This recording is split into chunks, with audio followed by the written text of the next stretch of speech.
What is up, ladies and gentlemen? This is your boy Chris, and in this video I'm talking about the CM Punk interview where he pretty much covers his departure from WWE and everything in between leading up to that, walkout on Royal Rumble and why he did it. He talks about the doctors, money, how they fired him on his wedding day to AJ Lee, from, how Triple H doesn't really like him, to the part-timers in the ring, from being hurt. So he talks about a lot of things. And again, the interview is 2 hours long. But in that interview, he covers Ryback for maybe about 4 minutes in total. He talks about where he felt wrestling this guy took about 20 years out of his life. That's how bad he thinks he is in the ring. He calls him steroid guy in the beginning because, again, he's very husky, very big. And he talks about where the first time they wrestled, he kicked him extremely hard and broke his rib. And he said since that day, he never got an apology from Ryback. Again, this guy, you trusted him pretty much with your life. He's throwing you around. He's slamming his body against yours. He's pretty much have your life in his hands. And he hurts you, pretty much breaking your ribs. And you get no apology. In my opinion, that is extremely fucked up and not cool. And then he talks about pretty much where he had another programming with him when this guy turned on him, Paul Heyman, and Ryback became a Paul Heyman guy. And one of the spots they had was Ryback was supposed to throw him through a table, and he said he completely missed and threw him to the concrete, completely messing up his hip. And, pretty much just stating, that he approached him, said, pretty much, are you intentionally trying to hurt me, or are you really that dumb? And he said pretty much Ryback said, yeah, he's that dumb. Because, again, Ryback, really has no excuse. He's been around with the company for a couple of years already, even before the whole Ryback gimmick.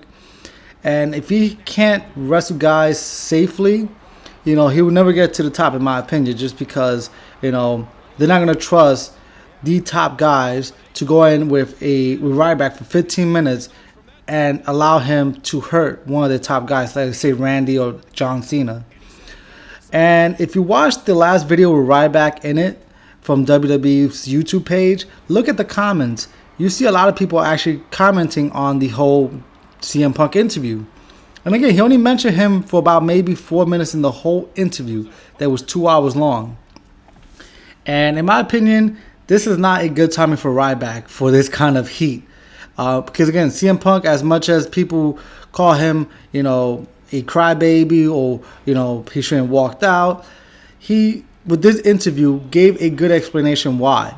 I felt if I was in his shoes, I would have done the same exact thing. I probably would have done it sooner, to be honest. I probably would have quit the company 2-3 years earlier.